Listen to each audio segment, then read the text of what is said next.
Hello everyone, आज हम लोग CUET यूजी के एक इम्पोर्टेंट सब्जेक्ट पॉलिटिकल साइंस का जो फर्स्ट चैप्टर है द कोल्ड वार इरा, इसके बारे में समझेंगे।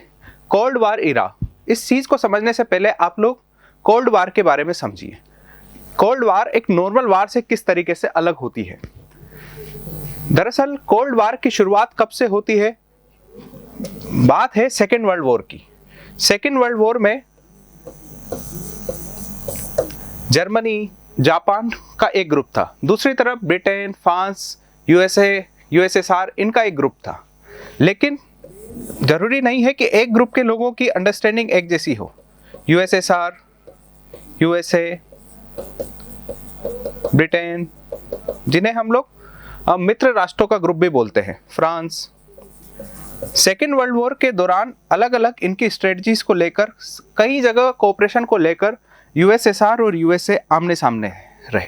हालांकि जापान, जर्मनी के विरुद्ध ये अगेंस्ट एक साथ लड़ रहे थे, लेकिन कई जगह आइडियोलॉजी के बेसिस पे, कई जगह कुछ एक्शंस के बेसिस पे इनके बीच में डिफरेंसेस बढ़े।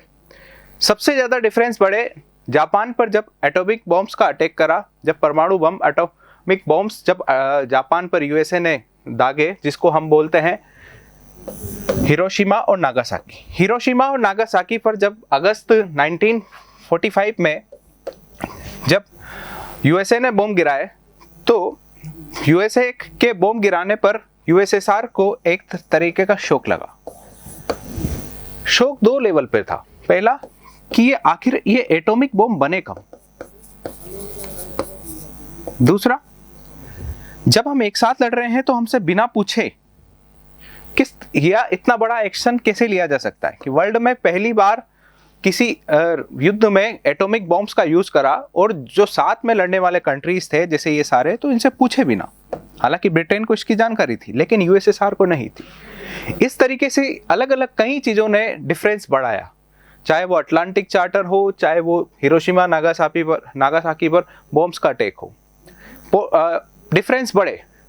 सेकेंड वर्ल्ड वॉर खत्म हुआ, USSR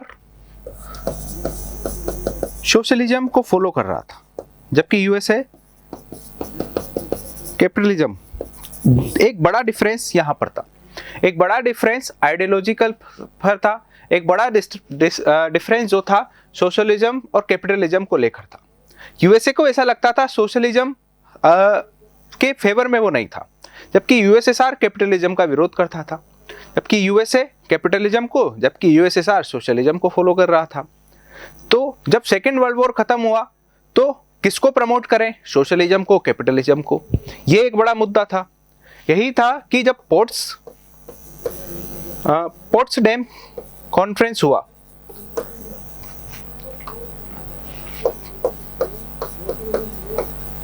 पोट्सडेम कॉन्फ्रेंस 1945 में इस तरीके के मुद्दे कहीं निकल कर आए कि पोलैंड,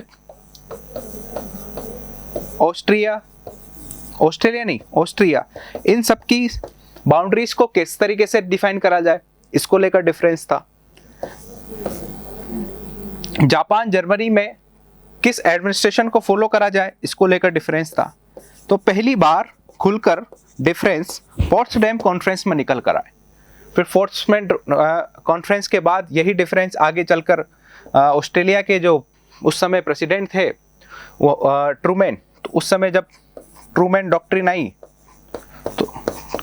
तो फिर एक बार ऑफिशियली ऐसा लगने लगा कि USA USSR के बीच में डिफरेंस लगातार अब एक लेवल पर आ चुके हैं, उस लेवल पर आ चुके हैं कि वो साफ साफ नजर आ रहे हैं। क्योंकि ट्रूमैन डॉक्ट्रिन में यही बोला था कि जितनी भी समाजवादी मतलब सोशलिस्ट कंट्रीज को फॉलो करने वाले जो ग्रुप्स हैं, कंट्रीज हैं, उनमें सोशलिस्ट कंट्रीज को किस तरीके से उनको गिराया जाए या उनका कंट्रोल करा जाए, और जो नए जो कंट्रीज आज़ाद हो रहे हैं वो कैपिटलिस्ट आइडियोलॉजी को फॉलो करें, सोशलिस्ट आइडियोलॉजी को फॉलो ना करें।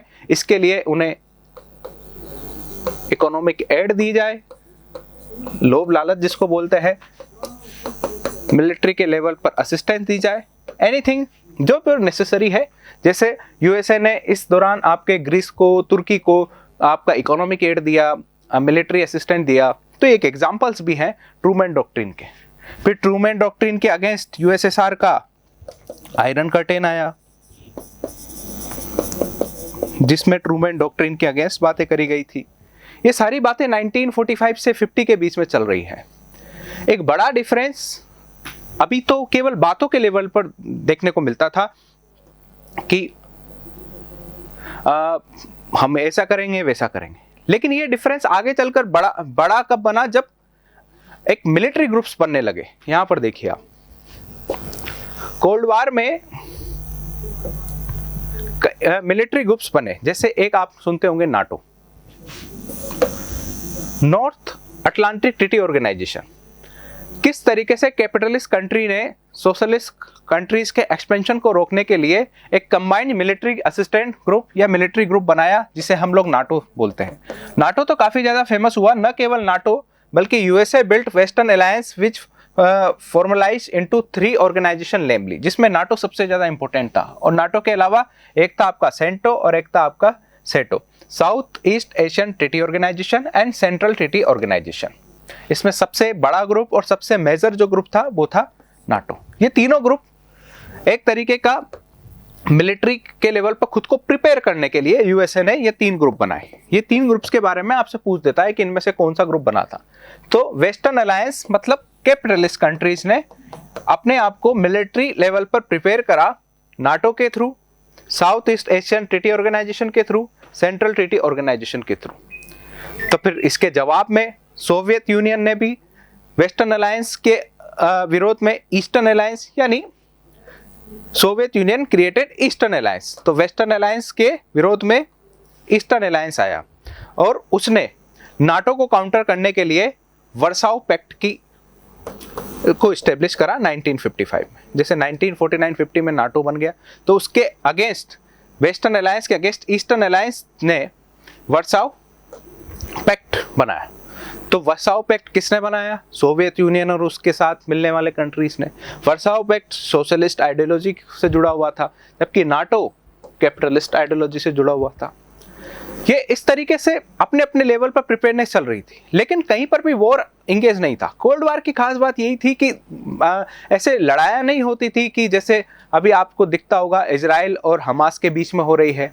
जिस तरीके से लड़ाई रशिया और यूक्रेन के बीच में टेम्पररी अभी कंटेम्प्रेरी इश्यूज में आप लोग देखते होंगे कि रशिया यूक्रेन वॉर में लड़ाइयाँ हुई, काफ़ी ज़्यादा अटैक्स हुए, री अटैक्स हुए, काउंटर अटैक्स हुए इजराइल हमास में, वैसा कुछ नहीं था, मगर एक दूसरे को कमजोर करा जा रहा था। किस तरीके से सोशलिस्ट कंट्रीज जो थे वो कैपिटलिस्ट आइडियोलॉजी को कमजोर करना चाहते थे, एंड सेम वाइस वर्सा। जो कैपिटलिस्ट कंट्रीज थे वो सोशलिस्ट जो सोशलिज्म की जो आइडियोलॉजी थी उसको कंट्रोल करना चाहते थे, वो सोशलिज्म के एक्सपेंशन को रोकना चाहते थे। जबकि दूसरी तरफ कैपिटलिस्ट कंट्रीज सोशलिस्ट कंट्रीज जो थी वो कैपिटलिज्म की जो आइडियोलॉजी थी उसका एक्सपेंशन रोकना चाह रहे थे। जो नए नए जो देश आए वो कैपिटलिस्ट न बने, ऐसा सोशलिस्ट कंट्री चाहते थे, और सेम चीज वाइस वर्सा। तो इस चीज में पहली बार जो खुलकर कॉन्फ्लिक्ट समझ में आया, भाई वेस्टर्न अलायंस बना लिए इन्होंने, ईस्टर्न अलायंस बना लिए, लेकिन अभी तक खुलकर काउंटर अटैक नहीं हुआ। सबसे ज्यादा काउंटर अटैक की सिचुएशन कब देखने को मिली? वो देखने को मिली आपको क्यूबन मिसाइल क्राइसिस के बाद। दरअसल एक कंट्री है क्यूबा। इस क्यूबा ने 1961 में यूएसए के साथ अपने राजनीतिक संबंध या पॉलिटिकल जो रिलेशन होते हैं, जैसे राजदूत वगैरह अपने वापस से बुला लेना, तो अपने जो भी रिलेशन थे यूएसए के साथ वो उन्होंने खत्म कर दिए। तो मतलब इसका साफ साफ इंडिकेटर था, यदि आप यूएसए के साथ रिलेशन खत्म कर रहे हो मतलब आप वेस्टर्न अलायंस से खुद को अलग कर रहे हो। जब वेस्टर्न अलायंस से खुद को अलग कर रहे हो तो नो डाउट ईस्टर्न अलायंस की तरफ झुके होंगे। तो क्यूबा ईस्टर्न अलायंस की तरफ झुका, और क्यूबा के, क्योंकि यूएसए के कंपेयर में यदि आप वर्ल्ड मैप में देखोगे तो यूएसएसआर तो फिर भी बहुत दूर है, लेकिन क्यूबा की जो लोकेशन है, ज्योग्राफिकल लोकेशन है, वो यूएसए के काफी पास है।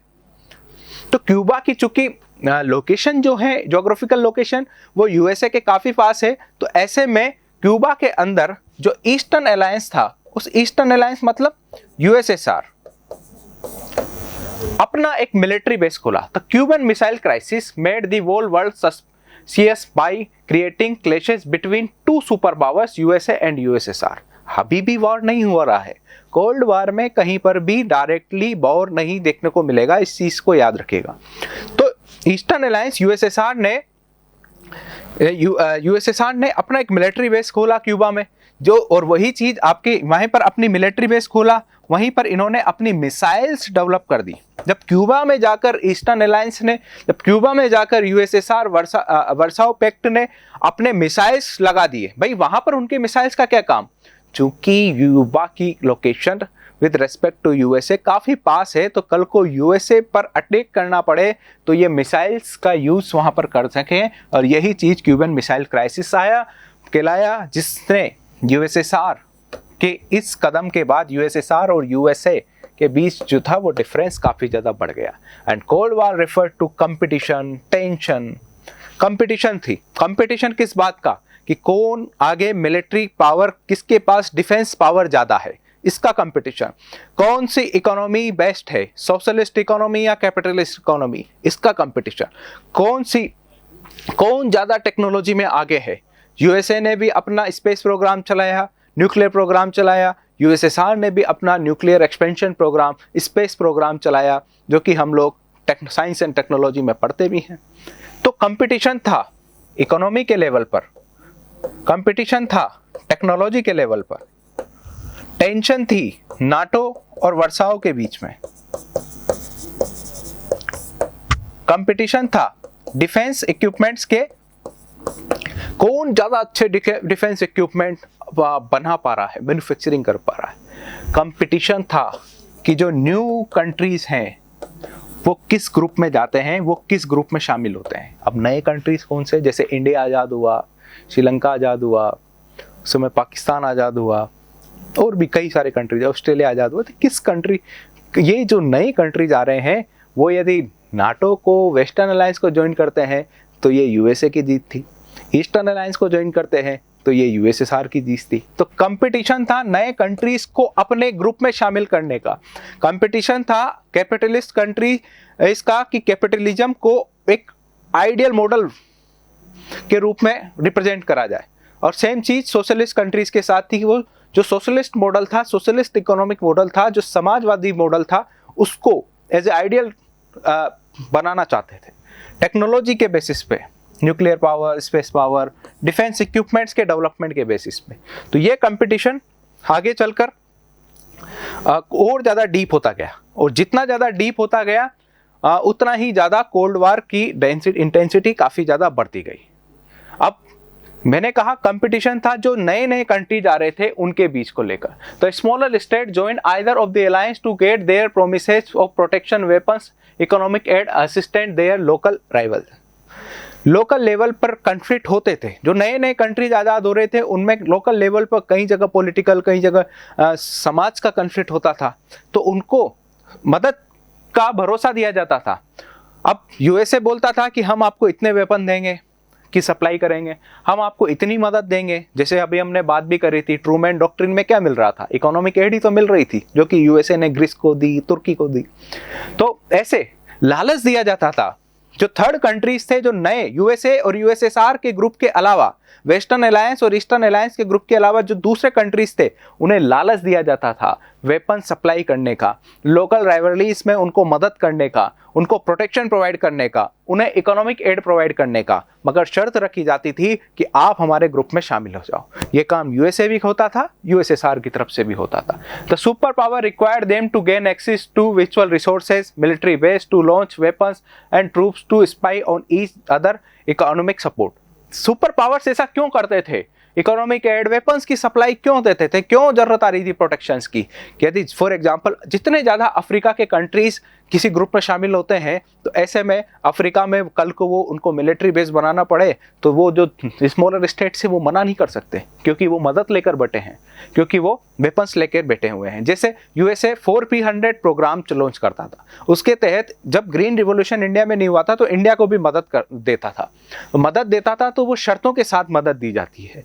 कोई भंडारा नहीं चल रहा है कि जितना ले जाना है ले जाओ, जितने बंदूकें ले जानी है ले जाओ, जितना पैसा ले जाना है ले जाओ। टर्म्स एंड कंडीशंस के साथ मदद होती थी। टर्म्स एंड कंडीशंस थी कि वहां पर मिलिट्री बेसिस बनाने की, टर्म्स एंड कंडीशंस थी वहां के रिसोर्सेज का यूज करने की, टर्म्स एंड कंडीशंस थी वहां पर अपने ट्रूप्स की सप्लाई, अपने ट्रूप्स को बिठाने की। जैसे अफगानिस्तान में, जैसे वियतनाम में, जैसे कोरिया में जब कन्फ्लिक्ट हुआ तो उस दौरान सुपर पावर्स ने कुछ इसी तरीके से मिलिट्री बेस, ट्रूप्स सप्लाई करने की, रिसोर्सेज यूज करने की टर्म्स एंड कंडीशन पर। Despite of the occurring crisis in Korea, Vietnam and Afghanistan, both super power behave rationally and responsibly. However, since Cold War did not eliminate rivalries between the two alliances, the mutual suspicious lead them to an arms race.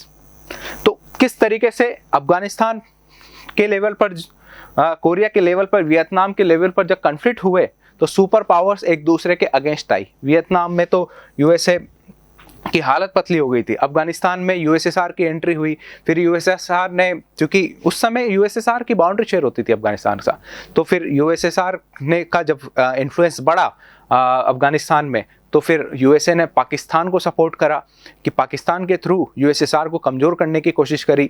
फिर वही पाकिस्तान ने Taliban group बनाया, फिर Taliban group का conflict हुआ। उस Taliban group के साथ उस समय कौन खड़ा था?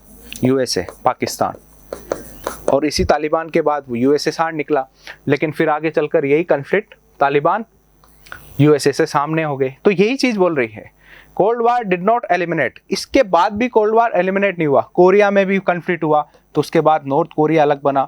नॉर्थ कोरिया में आमने सोशलिस्ट कंट्री का शासन है, किंग जोंग का नाम आप सुनते होंगे, versus south Korea. South Korea एक कैपिटलिस्ट कंट्री है। बात वही है, लड़ाई कैपिटलिस्ट और वर्सेस सोशलिस्ट आइडियोलॉजी की थी। जिस तरीके से नॉर्थ कोरिया ने सोशलिस्ट, जबकि साउथ कोरिया ने कैपिटलिस्ट आइडियोलॉजी को फॉलो करा, तो कन्फ्लिक्ट होता था, ठीक।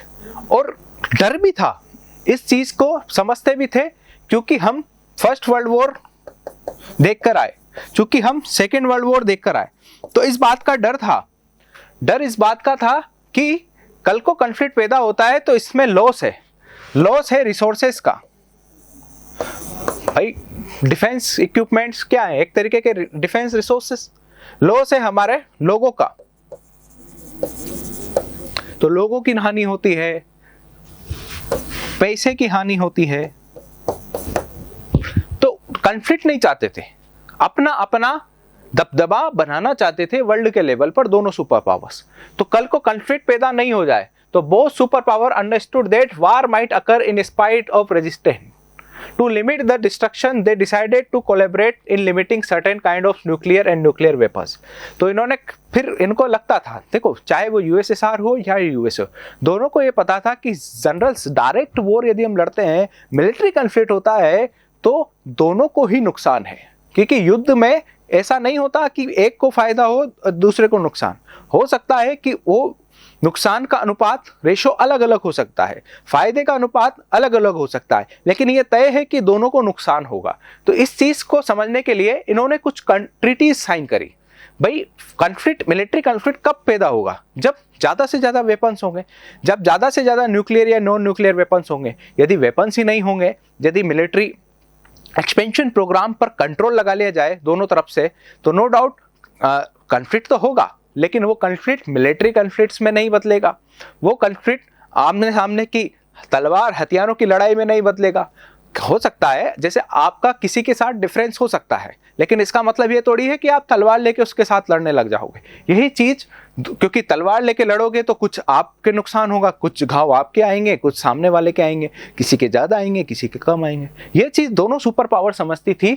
तो यही इसी वजह से इन्होंने यूएसए और यूएसएसआर के बीच में limited test ban treaty, nuclear non proliferation treaty, anti ballistic missile treaty, SALT 1, SALT 2, START 1, START 2, तो इस तरीके से 4 और 3 7 ट्रीटी साइन हुई कोल्ड वार के दौरान, किस तरीके से न्यूक्लियर एंड नॉन न्यूक्लियर वेपन्स को रोका जाए। क्योंकि दोनों नहीं चाहते थे कि कोई डायरेक्ट वॉर हो।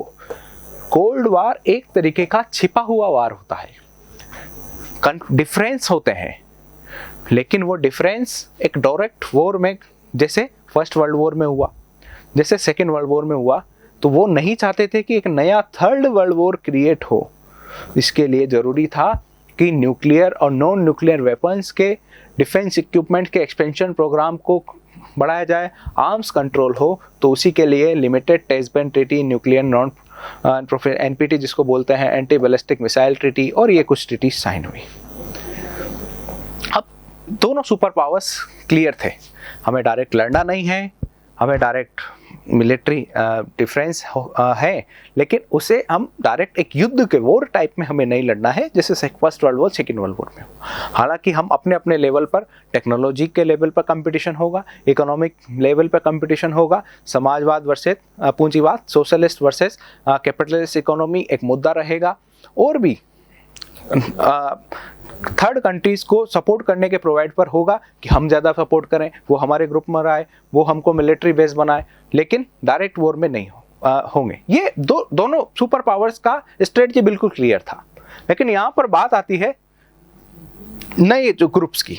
अब उस समय चूंकि सेकेंड वर्ल्ड वॉर के बाद आपने भी देखा होगा अटलांटिक चार्टर आया, तो उसके बाद कई नए नए कंट्रीज आज़ाद हुए, कई नए कंट्रीज बने। तो उन कंट्रीज के सामने भी था, भाई आप लोग लड़ तो रहे नहीं हो, तो आप लोगों के बीच के मुद्दा है कि हमारे लिए तो देश आज अभी नए नए कंट्री आज़ाद हुए हैं, तो हमारे लिए तो ये मुद्दा है कि हम हमारे देश को कैसे आगे बढ़ाएं। हमारे लिए ये मुद्दा नहीं है कि कैपिटलिस्ट इकोनॉमी अच्छी है कि सोशलिस्ट इकोनॉमी अच्छी है। हमारे लिए ये मुद्दा नहीं है कि नाटो अच्छा है कि वर्साओ पैक्ट अच्छा है। हमारे लिए तो ये मुद्दा है कि हम खुद को कैसे आगे बढ़ाएं। अब कंट्रीज के साथ दिक्कत क्या होती थी, जैसे फॉर एग्जाम्पल कोई भी ग्रुप है, जैसे इंडिया है। अब यदि इंडिया है, इंडिया यूएसए के ग्रुप में चला जाए तो यूएसएसआर नाराज हो गया, यूएसएसआर के ग्रुप में चला जाता है तो यूएसए नाराज हो जाता है। जबकि कंट्रीज नहीं चाहते थे कि जो नए कंट्रीज थे वो नहीं चाहते थे कि हम किसी सुपर पावर को नाराज करें, क्योंकि ये चाहते थे कि हमको सरवाइव करना है, हम नए नए आज़ाद हुए हैं, तो हमें रिसोर्सेज की ज़्यादा ज़रूरत है, हमें इकोनॉमिक एड की ज़्यादा ज़रूरत है, हमें मिलिट्री असिस्टेंस की ज़्यादा ज़रूरत है, हम खुद को टेक्नोलॉजी के लेवल पर डेवलप नहीं कर सकते तो हमें टेक्नोलॉजिकल असिस्टेंस की ज़रूरत है। तो हम केवल यूएसए से लेंगे, यूएसए से नाराज़ हो जाएगा, हम यूएसएसआर से लेंगे तो यूएसए नाराज हो जाएगा। तो क्या ऐसा कोई तरीका है कि हम दोनों के साथ अपने संबंधों को, रिलेशंस को अच्छे रखें? तो उसके लिए ज़रूरी है कि जितने भी ये जो थर्ड कंट्रीज थे, थर्ड स्टेट थे, वो यदि अपना स्टैंड न्यूट्रल रखें। न्यूट्रल मतलब हो गया ना हम तुम्हारे साथ ना तुम्हारे साथ, हम तुम्हारे में भी, तुम्हारे साथ भी और तुम्हारे साथ भी, दोनों चीज़ को समझे। हमें तुमसे बैर नहीं, हमें उनसे भी बैर नहीं, हम तुम्हारे भी साथ और उनके भी साथ। तो ये होता है न्यूट्रल स्टैंड। अब न्यूट्रल स्टैंड में क्या होता था, जो ये कंट्री थे यूएसए, यूएसएसआर, इन्हें लगता था भाई विरोध तो कर नहीं रहे हमारा, लेकिन डायरेक्ट सपोर्ट भी नहीं कर रहे, तो फिर भी इनके बीच में चूंकि कंट्रीज को अपने साथ आगे मिलाने की एक कंपटीशन था, तो इस तरीके से थर्ड स्टेट्स को इनसे भी मिलिट्री असिस्टेंस मिला, इनसे भी कई सारी मदद मिली और यूएसए से भी कई सारी मदद मिली। तो ये यूएसए से भी अपने रिसोर्सेज को लेवल पर अपने कई जगह इकोनॉमिक एड ले रहे हैं और यूएसएसआर से भी मदद ले रहे हैं। और ज़रूरत भी थी, जो countries outside the two blocs known as non aligned movement, और इन कंट्रीज को जिन्होंने यूएसए और यूएसएसआर के इस कॉन्फ्लिक्ट के बीच में, इस कोल्ड वार में न्यूट्रल स्टैंड रखा, उस ग्रुप को, इस सारे कंट्रीज के ग्रुप को एक नाम दिया गया, नाम non aligned movement, joined by decolonized countries of Asia। decolonized मतलब जो आज़ाद हुई थी, एशिया, अफ्रीका, लैटिन अमेरिका की, played a crucial role in reducing Cold War conflict to maintain peace and stability all over the world। और इस जो group को बनाने वाले जो मेंबर्स थे, जिन्होंने अपना न्यूट्रल स्टैंड रखा, इस नाम ग्रुप के फाउंडिंग मेंबर्स में 5 मेंबर्स हैं। सबसे पहले यूगोस्लोवाकिया के टीटो, भारत के जवाहरलाल नेहरू, इजिप्ट से G.A. नशीर, इंडोनेशिया के सुकार्नो और घाना से। तो 5 कंट्रीज कौन कौन से हैं? यूगोस्लोवाकिया, इंडिया, इंडोनेशिया, इजिप्ट और घाना। ये 5 कंट्रीज जो हैं वो आपके फाउंडिंग मेंबर्स हैं नाम के। ऐसा नहीं है कि नाम में केवल 5 ही मेंबर्स थे, फिर आगे चलकर कंट्रीज ने इस ग्रुप को ज्वाइन करा, लेकिन ये ग्रुप का स्टैंड क्लियर था, किस तरीके से पीस और स्टेबिलिटी रखी जाए। भाई लड़ाई झगड़े, डीकोलोनाइज कंट्री है, लड़ाई झगड़े से तो निकले ही थे फर्स्ट वर्ल्ड वॉर के बाद, फिर से उसके थोड़े टाइम बाद ही सेकेंड वर्ल्ड वॉर। तो ये स्टेबिलिटी चाहते थे, क्योंकि स्टेबिलिटी होगी तभी इनका डेवलपमेंट होगा। इसके लिए ज़रूरी है कि अपना न्यूट्रल स्टैंड रखें, और यही न्यूट्रल स्टैंड का रखने वाले के जो कंट्रीज थे वो ग्रुप क्या कहलाया? नाम। ठीक है, फिर इस न्यूट्रल कंट्रीज को असिस्टेंट देने के लिए अंकटाड जैसे जो ग्रुप्स थे, जैसे अंकटाड की एक रिपोर्ट आई 1972 में, United nation conference on trade and development, उन्होंने किस तरीके से ये जो नाम ग्रुप था, जिसे हम लिस्ट डेवलप कंट्रीज का एक ग्रुप भी बोल सकते हैं, तो लिस्ट डेवलप कंट्रीज के इस ग्रुप को मदद करने के लिए एक न्यू इंटरनेशनल इकोनॉमिक ऑर्डर का डेवलपमेंट के लिए कुछ अपनी रिपोर्ट्स दी, जिसमें कई सारे सजेशंस थे 1972 की इस रिपोर्ट में, जैसे to give the LDCs control over their natural resources, और इसके अलावा western market available to them, to reduce the cost of technology. और कॉस्ट ऑफ टेक्नोलॉजी कब होगी? जब उन्हें टेक्नोलॉजी के लेवल पर मदद मिलेगी बड़े लीस्ट डेवलप कंट्रीज को डेवलप कंट्रीज से। इसके अलावा to provide a greater role in international economic institution. तो इस तरीके से अंकटाड की इस रिपोर्ट ने जान दी नाम ग्रुप को। हालांकि इस अंकटाड की इस रिपोर्ट ने थोड़ा सा पक्ष, जैसे to make western market available to them, थोड़ा सा पक्ष जो था वो आपके यूएसए ग्रुप की तरफ था। हालांकि इसका एक बड़ा रीजन भी है, क्योंकि यूनाइटेड नेशन में सबसे ज़्यादा जो रोल होता है वो यूएसए का है। तो चूंकि यूनाइटेड नेशन की एक बॉडी है अंकटाड, तो हो सकता है कुछ प्रोविजन जैसे ये वाला इसको यूएसए के ग्रुप की तरफ झुकाते हैं इस रिपोर्ट को। लेकिन अब ओवरऑल न्यूट्रल होकर देखें तो लीस्ट डेवलप कंट्रीज को लिए एक रोड मैप तैयार करा अंकटाड की इस रिपोर्ट ने। बात करें इंडिया की, इस कोल्ड वार में चूंकि इंडिया भी उस समय तक आज़ाद हो गया था, तो इंडिया का स्टैंड क्या था? अभी हमने थोड़ी देर पहले देखा, इंडिया नाम के फाउंडिंग मेंबर्स में था। जवाहरलाल नेहरू इंडिया की तरफ से फाउंडिंग मेंबर्स थे। तो नो डाउट इंडिया का स्टैंड क्या रहा होगा?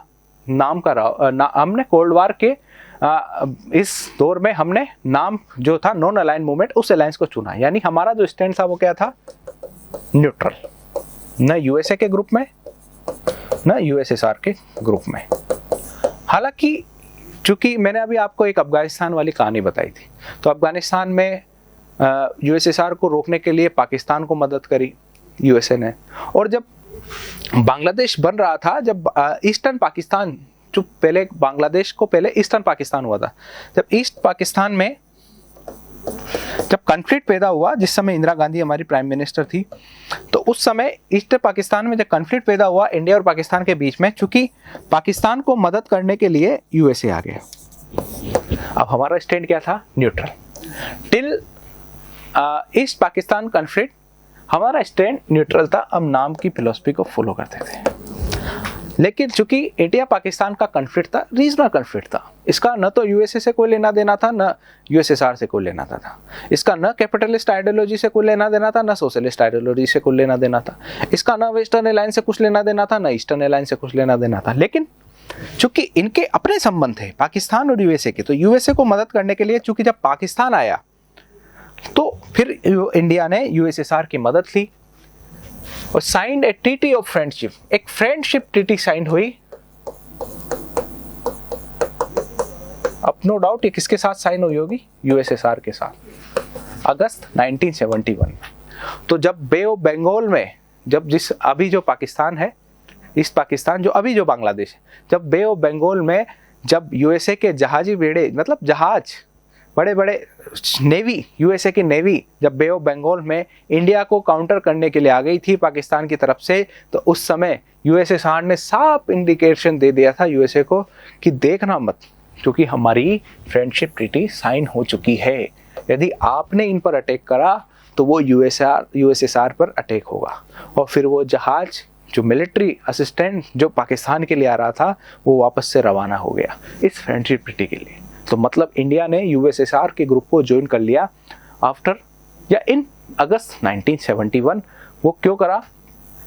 बांग्लादेश क्राइसिस के दौरान। क्योंकि बांग्लादेश क्राइसिस के दौरान पहले पाकिस्तान को मदद करने के लिए जब यूएसए आया, उन्होंने मिलिट्री असिस्टेंट भेजा, तो जब इंडिया पर अटैक होने वाला था यूएसए की तरफ से, तो यूएसएसआर ने इनको आंख दिखाई और बोला कि रवाना हो जाओ वापस से। तो बांग्लादेश क्राइसिस के बाद या उसके दौरान यूएसएसआर का ग्रुप ज्वाइन कर लिया। तो टिल यदि बात करें, यदि ये बांग्लादेश क्राइसिस है, तो बांग्लादेश क्राइसिस तक हम नाम की तरफ थे और उसके बाद हम यूएसएसआर के ग्रुप में चले गए, क्योंकि 20 ईयर की फ्रेंडशिप ट्रीटी साइन हुई। तो 1971 से 1991 और 1991 के आसपास यूएसएसआर चूंकि डिसइंटीग्रेट हो गया था, डिसइंटीग्रेट बोला या यूँ बोले कि कोल्ड वार खत्म हो गया था, तो फिर इस ट्रीटी, हालांकि यूएसएसआर जो आज का रशिया है उसके साथ हमारे रिलेशन अच्छे हैं, लेकिन It is said that NAM has lost some of its earlier relevance after the disintegration of USSR या ending of Cold War in 1991। भाई रिलेवेंस खत्म हो गया ना। 1991 जब कोल्ड वार खत्म हुआ तो केवल एक सुपर पावर रह गई, तो ग्रुपिज्म तो खत्म हो गया, तो ग्रुपिज्म के अगेंस्ट ही तो नाम आया था। तो यूएसएसआर के डिसइंटीग्रेशन के बाद यूएसए एक सुपर पावर बची, और the end of cold war in 1991 both as an international movement and the core of India's foreign policy।